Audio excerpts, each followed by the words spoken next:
Selamat pagi, selamat siang, selamat sore, selamat malam teman-teman, guru, ibu dan bapak guru, dan orang-orang yang menonton video ini, atau para bestie saya, para penonton yang menonton video ini. Pada video kali ini saya akan mempresentasikan mengenai biografi sejarah Van der Capellen atau storytelling mengenai Van der Capellen. Pertama-tama mari kita membahas latar belakangnya. Mr. Golden Alexander Gerard Philip Baron Van der Capellen adalah penguasa Hindia Belanda pertama yang memerintah di Hindia setelah dikuasai oleh kerajaan Inggris selama beberapa tahun. Pada konvensi London kepada Belanda diberikan kembali Hindia Belanda. Sungguh panjang juga ya namanya, Mr. Golden Alexander Gerard Philip Baron Van der Capellen, yang gelarnya adalah Baron. Kelahiran di 15 Desember 1778 di Utrecht, negara Belanda. Meninggalnya 10 April 1848. 70 tahun umurnya. Berumur 70 tahun. Meninggalnya di Delft, Belanda.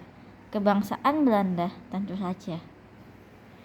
Pendidikannya di Universitas Utrecht, tempat dia lahir, kota dia lahir. Partnernya adalah Jacoba Elisabeth Berthe van Tuyl van Selooskelken 1803. Lahir 15 Desember 1708 di Utrecht seperti kelahirannya. Jabatan sebelumnya yaitu Gubernur Jenderal Hindia Belanda 1819 sampai 1826.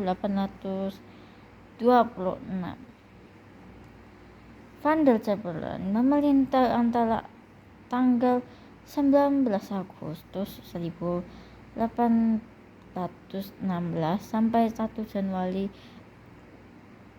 1826. 10 tahun, selama 10 tahun.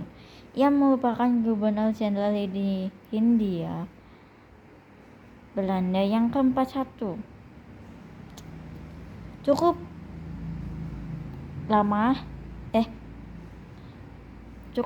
lumayan banyak ya gubernurnya. Sekarang mari kita membahas prestasinya.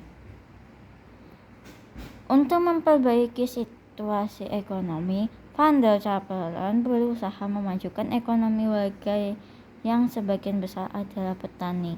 Ia menghentikan pembayaran sewa tanah di daerah Negara Mataram. Sultan Mataram. Ada Mataram enggak ya? Yang tahu tolong dijawab di komentar. Untuk membantu petani. Namun tindakannya ini menimbulkan protes dari kalangan Ningrat, pemilik tanah, dan menjadi perlawanan. Jika Ningrat pemilik tanahnya bukan petani Indonesia, itu berarti Belanda, yang sudah tentu mereka rakus atau haus akan harta, ya kan, para pemirsa.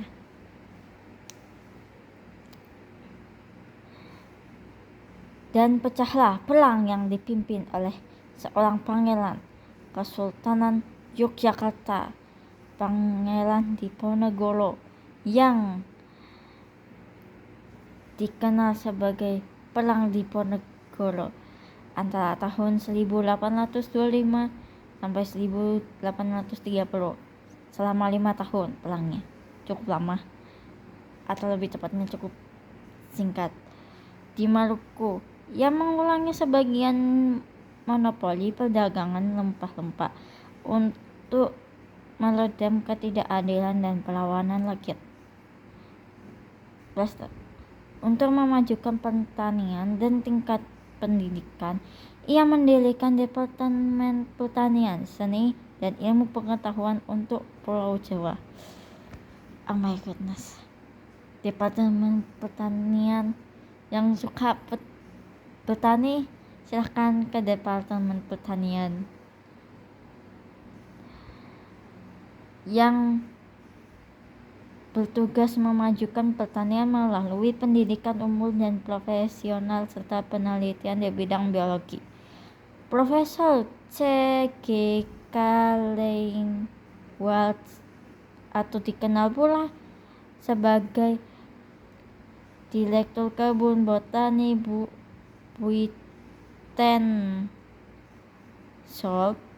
Orang Belanda namanya susah juga ya. Yang pertama ditunjuk sebagai orang pertama untuk menduduki portofolio ini. Di masanya dikeluarkan UU Pendidikan 1916. Ada UU-nya loh. Sebagai pelaksanaannya, dibangunlah sekolah-sekolah dasar untuk semua golongan warga. Namun tanggapan masyarakat non-Belanda sangat sepi karena pengajaran sekolah-sekolah ini memakai bahasa Belanda yang mengajarkan Pranata Eropa. Menyadari hal ini, Van der Capellen memerintahkan penyelidikan mengenai sistem pendidikan warga asli sehingga dapat dimodernisasi.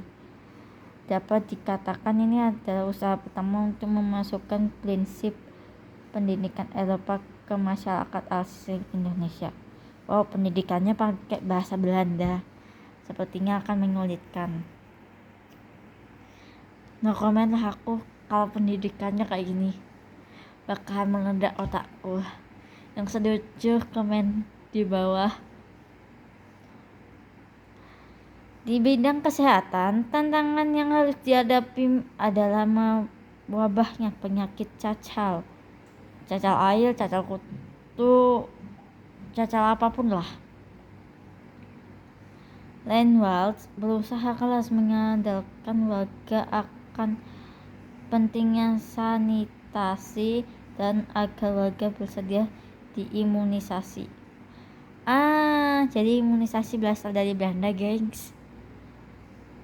Kita entah kenapa tersiksa dengan jalan imunisasi. Imunisasi berhasil dijalankan dan penyakit cacal berhasil ditekan penyebarannya. Berjayalah Van der Capellen untuk penyakit cacal.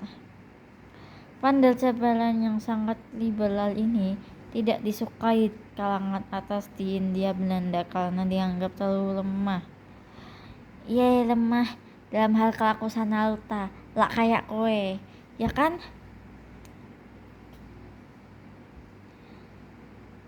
Pada tahun 1824 ia dipanggil pulang ke Belanda dan pada tahun 1826 posisi Gubernur Jenderal diserahkan kepada Hendrik Marcus de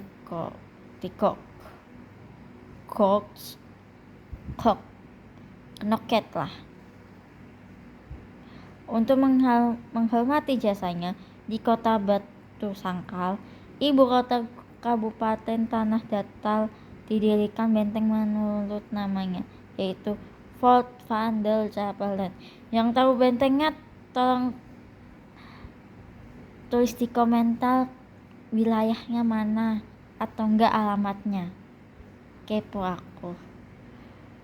Sekian, terima kasih atas presentasi storytelling mengenai biologi mengenai latar belakang dan prestasi Van der Capellen berjaya.